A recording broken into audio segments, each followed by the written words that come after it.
The following podcast was produced in-house for KQEK.com.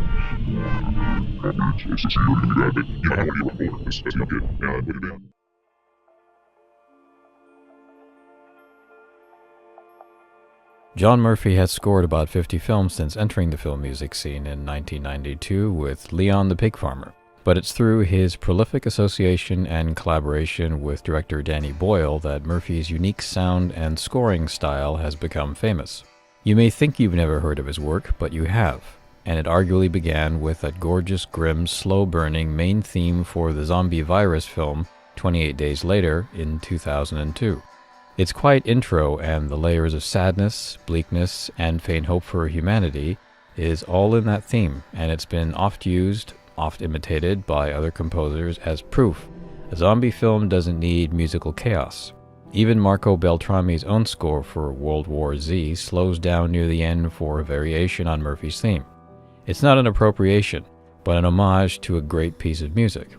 Murphy's other great score is The Ravishing Sunshine, Boyle's kind of insane, highly divisive attempt to smash together the post-apocalyptic grimness of Solar Crisis with the visuals of 2001: A Space Odyssey, and maybe a little Event Horizon. And next in line is the score for Miami Vice, perhaps the best example of the way Murphy extracts, reconfigures, and creates amazing variations from one central theme. After being known for writing action, drama, and horror film scores, Murphy took time off in part because he'd also joined the Rejected Filmscore Club, which includes many present-day and iconic peers such as Jerry Goldsmith and Elmer Bernstein.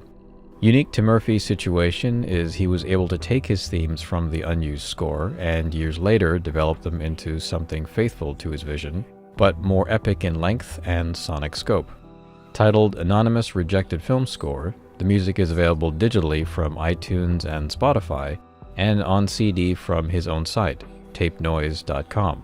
In the following podcast, we sort of discuss the film that can't be discussed, get into the score's design, and then swerve into the world of analog gear, because portions of the score were created using vintage equipment. Appropriate since the album is also available as a 2 LP set. This particular podcast will not feature background visuals, just the audio, but there will be some unique visuals accompanying the album's first track in the coming weeks. I've posted a few quick frame grabs to illustrate some of the background video tracks in the editor's blog at KQEK.com. And now, let's cut to the podcast.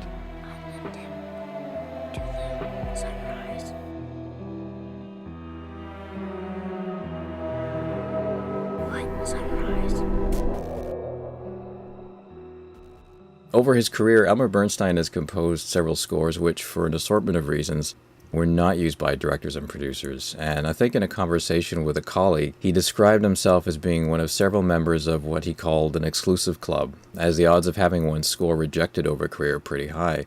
Can you discuss the score's original creation for the unnamed film and some of the challenges you encountered during the scoring process of what you ultimately called Anonymous? I think we're called the Rejected Filmscore Composers Club, With regard to the original film, the original brief, at least from the director, it was actually pretty simple and cohesive. So in that sense, it was quite straightforward. And the themes that run through Anno are the themes which ran through the original score, The only challenge with the film was to try to compose a score that would be very different from what you might expect of that genre, meaning the genre of the film. And usually it's me who's saying, okay, let's try something different. Let's not do the obvious, But in this case, with this film, the director got in there first, and and he was saying, whatever we do, whichever way we do it, let's not do it Hollywood, Let's not do a Hollywood score. Let's do something quite original that can stand on its own.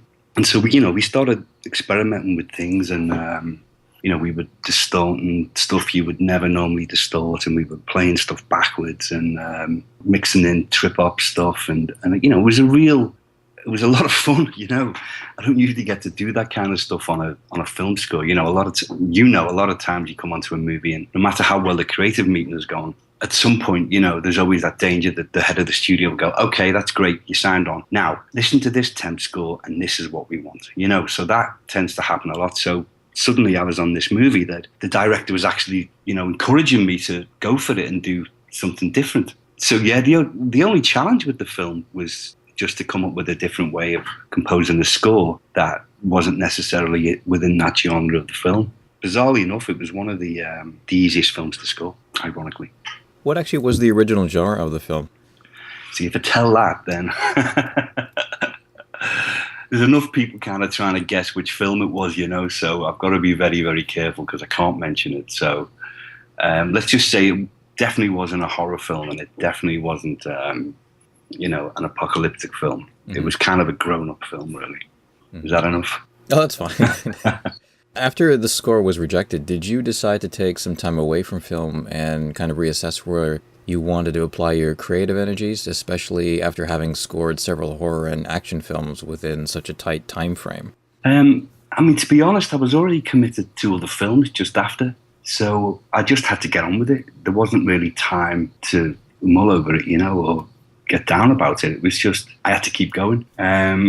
Being fired for the first time, strangely enough, didn't really bother me as much as I thought it would. When you're doing it film after film, it's going to happen sooner or later.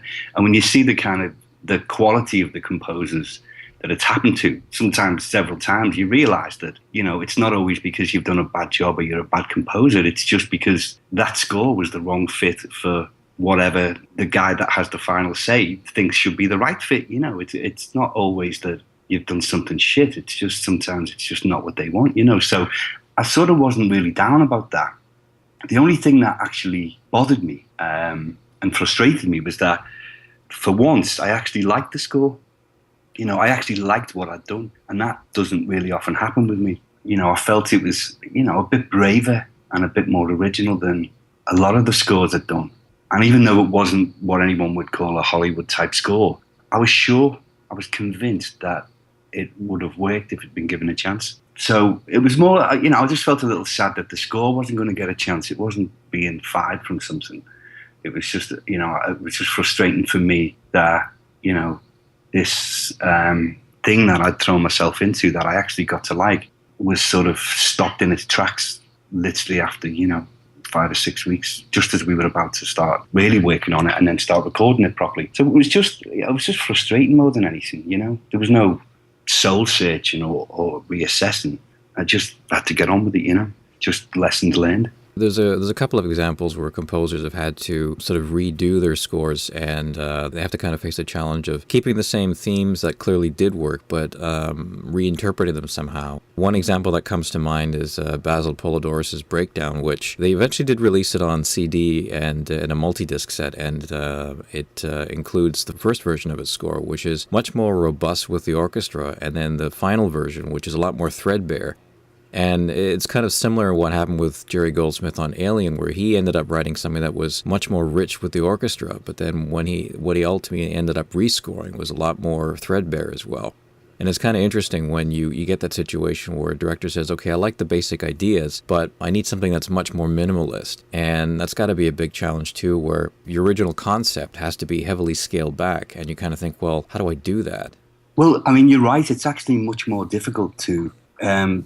I think a lot of people would say it would be easier to pull back from what you've done than it would be to actually add to what you've done, but it's actually much more difficult. If you have a basic set of ideas, core ideas and themes, it's actually so easy to, embellish and, arrange more parts into it, to keep adding, to sort of layer it up. It's easy to do that. Anyone can do that. But when you've already got a pot of ideas, to then be told, and it's happened to me a few times, especially with Danny Boyle, and the Danny Boyle stuff. When you have a sort of solid piece of work, even if it's in a demo stage, to suddenly have to break it all down again, it's actually difficult because you're presented with a lot of decisions to make, because you have to then go, okay, well, what is the core driving idea of this cue? And how can I keep that by getting rid of 80% of what's around it? And sometimes it's not what you think, Sometimes a composer will think, oh, well, there's that theme. That's got to be the theme. So whatever happens, the theme's staying.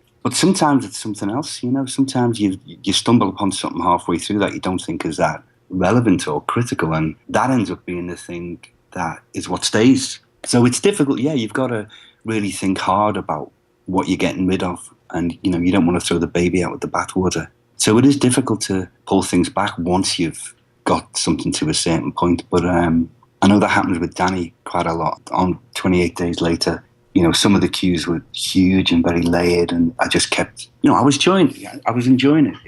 It was fun, and when you get something that's working, you want to try a few other things to see if they work too. But he was savvy, at certain points on that film, he'd go, you know what, it was better a few days ago. Let's lose all the things we've done there. And then he might go, actually, it was better a week ago. Let's just go back to that guitar and have nothing else, And usually he was right. So it's not just a decision the composer makes. If you're working with a director you trust, you can usually figure out what's really important and what isn't. But yeah, it can be difficult sometimes. And then in terms of the ownership of the Rejected score, did you have to negotiate anything in order to get the music back so that you could actually release it? I mean, in some cases, there's something within the agreement that clearly says that, if there's any unused material, then it goes to the studio. But it wasn't the case with this. And to be honest with you, because the score only existed in demo stage, it was just a series of demos, Nothing had been recorded properly. It just never got out of that stage. So it wasn't as if there were any recordings worth keeping, to be honest. I certainly would never have released the demos from that score. As soon as I decided that I was going to finish it, I knew I had to re-record them, So, but yeah, I've known occasions where sometimes the composers had to do that, but that wasn't the case with this one anyway. How much extensive work did you end up having to do with the score? Because I guess you had to kind of, like you said, rethink what you had and re-examine it and then figure out how you could construct it into the final cues. Basically what happened was, it was a few years after the score being rejected that I even thought of finishing it. I was just, I was looking for something a few years later, and I just stumbled across some of the demos. And, they sounded good, so I sort of dug up the original score, and I had a listen, and then that's when I had the idea, one day I should finish this, one day in the future, when I've got some time off, I'll go back in and finish it just for my own peace of mind, just for fun. And that was the idea, to one day open up the sessions and just finish them off. But then a few years later, when I actually had the time to do it, and I opened the sessions up, I listened to everything, and I thought, well, what's the point of just finishing it? Because it's never going to end up on the film anyway. What's the point, If I'm here and I'm going to spend a bit of time doing it, I might as well basically rework them and start from scratch. Take the themes, take the ideas, take the principal arrangements, but just experiment with them and see what happened. Just let them breed themselves and see how they evolved and just have some fun with it. And then it occurred to me that would probably be something that maybe people might want to hear, rather than just finishing off these 40 or 50 cues that never ended up on a film anyway. So that's what I did. And as soon as that decision was made, it became very easy, because then I could forget about the original film, and I could, in to some respects, forget about the original score. It just meant I had this pot of themes and tunes and ideas, and I could just play with them and see where they went naturally, without the usual constraints of, when you do a film score, you in every sense, you're working to make the film better. A lot of times that is to the detriment of the actual music. But if I didn't have those restraints and that responsibility, then I was sure that I could sort of do something that would stand alone better in its own right.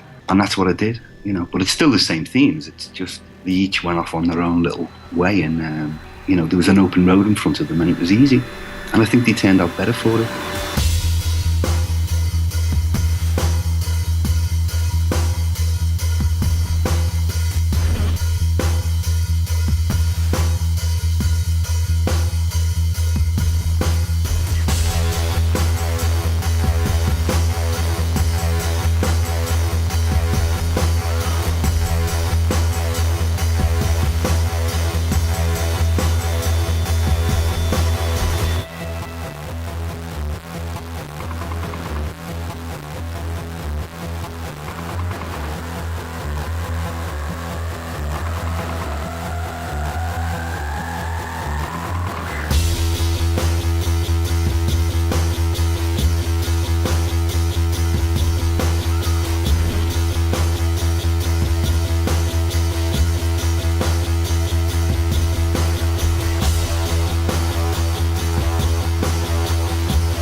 Well, I think what I really enjoyed about the score is that the cues, I guess, are much longer than you would normally have in a film score. And I guess because you were free from those constraints, you were able to really develop everything and develop it so that it has a nicer flow to it. I mean, the opening track, I think it's about 7 or 8 minutes long, and it's kind of epic, which is great.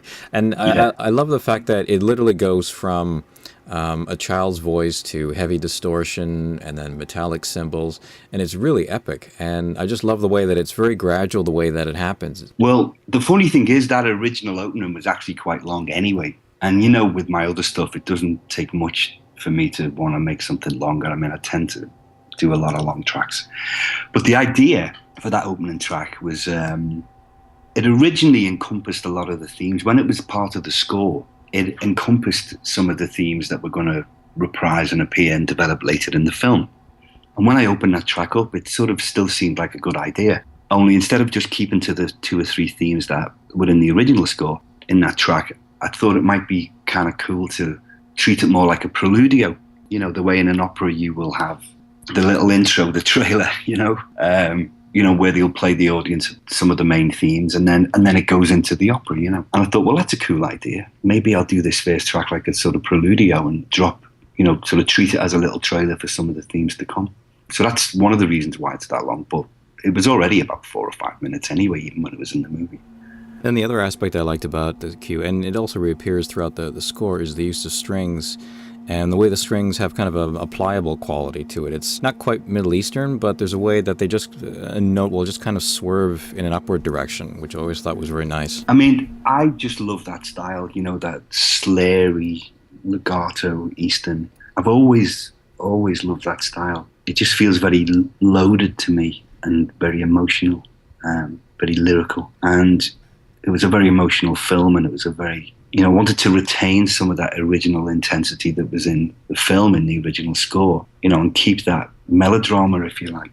And so those legato-y sort of Eastern strings were actually, that style was quite heavy in the original score. So I thought, well, the more I can keep of the DNA of the original score, the better. And it's just a style I love, it's when you hear those strings, I mean, not just in Indian music, but you hear it, a lot of different Eastern types of music. It's just so emotional, It's like the strings are all kind of weeping into each other or something. That's how it sounds to me, and you're sort of bending this glissando down all these notes. It's just beautiful. It's very poignant.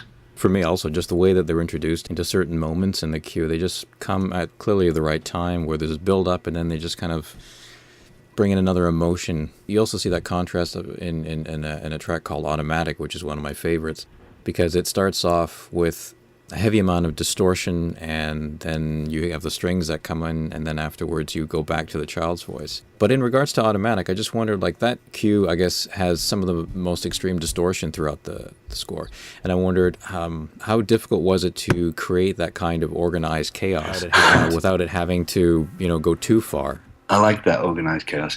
It's funny you should mention that track, because those type of tracks, which I do quite a bit, and they appeared on Sunshine, 28 Days Later, and Armored. It's a sound I like. That high, tense, sort of out of control energy type feeling. I mean, you're right. I do actually, for whatever reason, I seem to spend more time on those distorted, chaotic type of tracks than I do on the orchestral stuff, because I like doing that stuff. But it's not always easy. I mean, the more primal and simple you want to make those tracks, because they want to be simple. You don't want to be setting up a sort of tonal rhythm like that and then suddenly moving between 11 or 12 chords. It would just be crazy, You want those things to be as simple as and sort of primal as they can be, because they're sort of being very visceral, But it's a difficult sound to get. You can't just plug a guitar in and just thrash away. So I do spend quite a bit of time layering up different types of distortions, and, most of the distorted guitars that people hear on my stuff is not even guitar. People say, how'd you get that guitar sound in that? They're not guitars. I mean, a lot of that sound is actually a distorted fretless bass, believe it or not. Giving me trade secrets away here.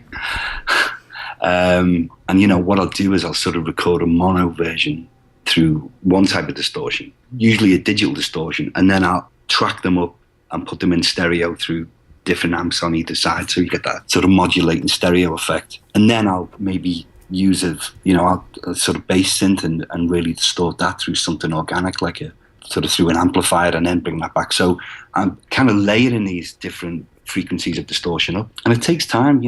It takes a bit of time to get it to feel solid again, because you've got, you might have 6 or 7 distorted things, and even though they're just pulsing or playing one note, sonically it's quite complex, and that's how that big sound starts to happen. But because they're kind of by nature very out of control sounds, you've got to really get them tight and pull them into one sound again. And it does take a bit of time to do. It takes a bit of production, a lot of compression, a lot of shaping is going on. When it works, it's worth it. A lot of it is in the production and the details, really. Well, it sounds like you mix both analog and digital components, and when it became clear that there's so many effects that you can do digitally, I wonder if there's been a bit of a swing back where some people have just rediscovered what some of the unique sounds that you can get from analog gear, because it hasn't become completely obsolete. You can still find vintage analog gear on eBay, for example, that's still selling because obviously there's an interest in it. And I guess from your perspective, I guess you find sort of a balance in terms of using both the analog and the digital gear, because each one has its own unique contributions to that sound. Yeah, you're spot on. There's no way that analog gear is going to disappear, because in almost every case, it's actually much better.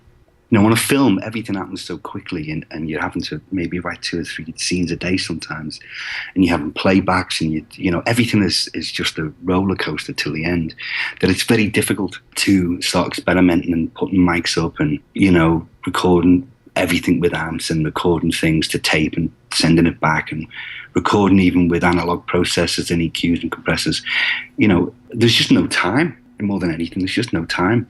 When you're working completely digitally, at least for the writing and the demo stages, you have to keep everything in the box. You have to use digital compressors and digital effects and reverbs and stuff, because it's the only way to get it all done, especially if you've only got a few weeks to do a movie.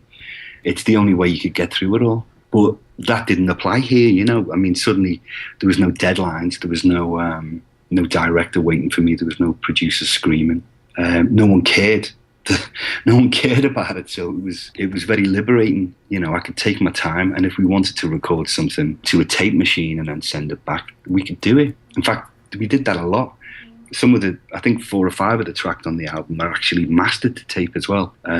Tyler Barton, who produced the album, he actually bought the original Studer from Scream Studios, the original 2-track, which so many amazing albums were mastered to. Nevermind by Nirvana was mastered to it. And we have that in the studio. So, every time we would be ready to put something down, we'd send it to tape. We'd send it to the studio. And we'd smash it, it's such an amazing machine. You can literally have the LEDs screaming, and it just sounds amazing, and it's beautifully compressed, and it's all real. And you could never recreate that with digital stuff, never. But even with all of the recording, I think everything was done with really old vintage compressors, really old vintage EQs and distressors and stuff. There was hardly anything that was at least recorded with any digital processing. It all went to Pro Tools because it's the only practical way of getting something done still, unfortunately. But in terms of, everything else, every other part of the chain was all analog, and even those legato strings you were talking about before, part of that sound is we bounced it, once we had the take we wanted, we bounced it to a little old 4-track TIAC, literally a shitty sort of $200 battered old machine that was, not even playing back properly, but it had this beautiful wow and flutter to it, it was sort of going slightly out of tune, and it just felt amazing. It felt gorgeous, so we sort of used that a lot on, and some other things too. So yeah, for me, I love analog. It always feels warmer and just more real to me than digital does. But, if you want to get something done quickly, then digital is king.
Well, I think maybe a sign of a certain amount of respect is that instead of referring to a lot of this gear as just basically old, and now the term vintage has been applied, which I think is a bit more. Yeah. It's a bit more respectful, and I It think is, and it should be, you know. When you listen to a soundtrack album and you hear the cues, there's always a couple of cues that really stand out. They're just amazing, and you always wish that they could be a little bit longer. And I think that's one of the wishes that soundtrack collectors tend to have, film music fans tend to have, is that some of those favorite cues, you wish that there was a way in which they could have been expanded somehow in kind of like a concert version recording that could be put out on CD. So you had the two versions. You had both the original film recording, and then you had the longer version where the composer was able to indulge in his favorite cues or her favorite cues, and fans might have been able to get a chance to hear longer, more explored versions of some of their favorite tracks. And I think in the case of Anonymous, you were able to have that opportunity to do all that exploring, so fans will also be able to enjoy all the aspects of your scoring style. I know exactly what you mean. I mean, there are cues on The Godfather and, you know, Betty Blue that are these just amazingly beautiful pieces of music, but they sort of finish after 30 seconds and you're just left wanting so much, you know. I mean, there's so many scores like that. And it's a shame, you know, because I just always feel like, wouldn't it be lovely if the composer could indulge himself and, of course, release the score, but be able to go, well, this is what I actually wrote. Because a lot of the times with me, and I'm sure it's the same with other composers, is to get to a 30-second piece, you know, I'll sometimes have to write a 2-minute piece, you know, to sort of write the complete thing, sort of deconstruct it to what I need for the film. You know, but in most cases, there's always a longer, complete piece behind it in the background. I mean, that's how it works with me. You know, I really don't like sort of doing small cues, so I like to know that something has a beginning, a middle, and an end, even if all it's being used is the middle. I mean, that was the biggest joy of doing, I know, you know, was finally, you know, for once I could go, well, this is, you know, this was a score. These are the themes from this score. But here is what they would have been like had I just been able to let each of these cues be its own thing. And, you know, some of the tracks on Anno, I went back to the original things I wrote. You know, I wasn't really writing anything on Anno. I was really just rearranging and, you know, maybe writing some new parts and stuff, but I was often going back to before the film score to get my original ideas because it was a deeper well. It was a deeper well and the music was more pure. So, you know, a lot of the stuff that's on the album, ironically, went back to the original writing that I did. And I found all the original demos. And that was one of the things I wanted to do. I thought if I got this opportunity to make these pieces of music rather than just themes and bits of snippets, then I should really take that opportunity and present it and deliver it in a way that people might actually be able to listen to it, you know, rather than just hearing 40, 20-second cues, which drives everyone crazy, you know. Now that Anonymous has been completed and has been released, are there any particular projects that you'd like to tackle next or that you have on the go? I don't know. I know I want to spend some time with the kids because the last sort of couple of months have been busy. But after that, there's another album which I started, which I'm sort of quite excited about, which I'd like to do. I'll just see how I feel, you know, in a month when I come back to work. And if it's not something I can face straight away, I might have to come back and do another film. It's been a while. I went on a sabbatical 3 years ago and took a lot of time off. So, you know, maybe it's time to come back and do another movie. I can't stay away forever, you know. Yeah, no, I'm so glad that that Anonymous was released, and I think again, like fans will be delighted that there's another John Murphy album that's out. The thing I'm excited about is we're going to be releasing a double gatefold vinyl, which is really just for me to have, you know. When I sort of posted we were going to release this album, there wasn't one single comment on any of the social media pages asking if there was a CD, but there was loads of people asking for, is there going to be a vinyl? And I thought that was wonderful, you know. So we are actually going to do a vinyl, but because the album's quite long, we've got to put it across 2 LPs. So I'm pretty stoked about that, you know.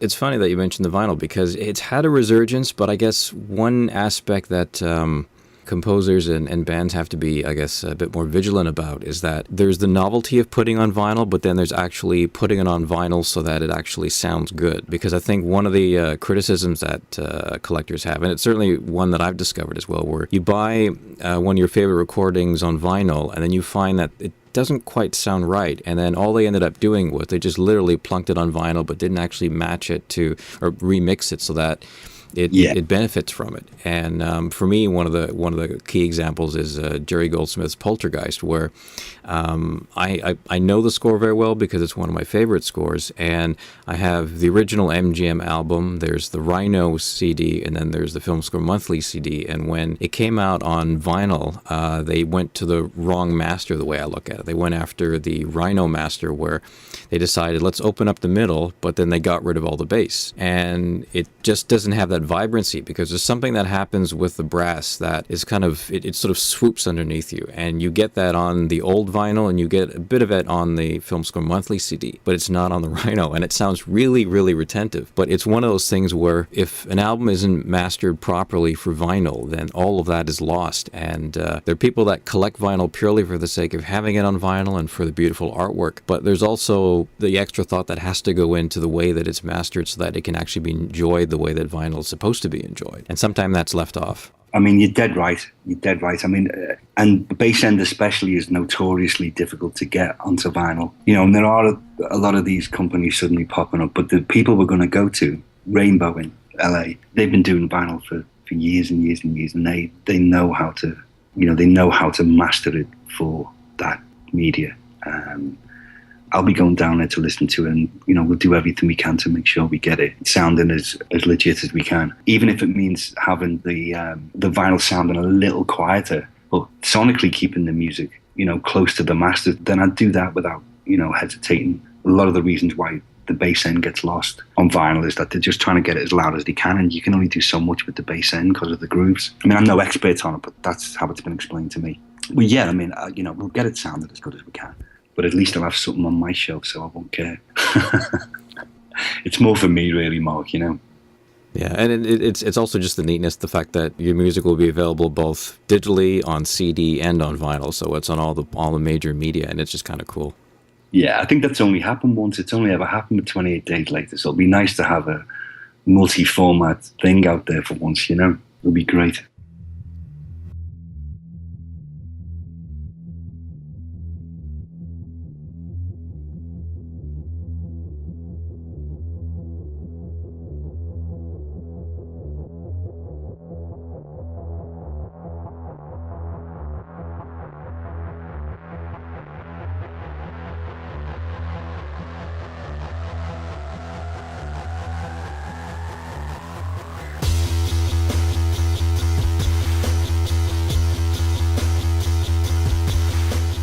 I hope you enjoyed this conversation with John Murphy, and if you check out KQEK.com site, you'll find a prior interview with Murphy in which he discusses his entry into film scoring and his work on Armored, the taut bank truck thriller by Nimrod Antal. Special thanks to John Murphy for his generous time and patience. This podcast was recorded prior to the release of the digital album, and please visit KQEK.com's Facebook page or subscribe to our Twitter feed at mondomark_KQEK to keep track of new interviews, reviews, and the completed visuals for an extract from Anonymous Rejected Filmscore. For more info on the soundtrack album, please visit johnmurphyofficial.com and tapenoise.com. And of course, feel free to subscribe to the podcast feed on Libsyn, YouTube, and iTunes. The next scheduled podcast is an interview with composer Craig Safan, whose classic orchestral score for The Last Starfighter is available in a newly remastered and expanded CD from Intrada Records. We also discuss his early years working with classic synthesizers, and one of his best-known electronic scores, Warning Sign, recently released on vinyl and CD by Invada Records. Lastly, the editorial skills responsible for this podcast are available for hire. If you need audio editing, mixing, and cleaning up interview recordings prior to publication, please visit mondomark.com for more info and demo reels. Until next time, this is Mark R. Hassan, editor of KQEK.com. This podcast is copyrighted 2015 by Mark R. Hassan.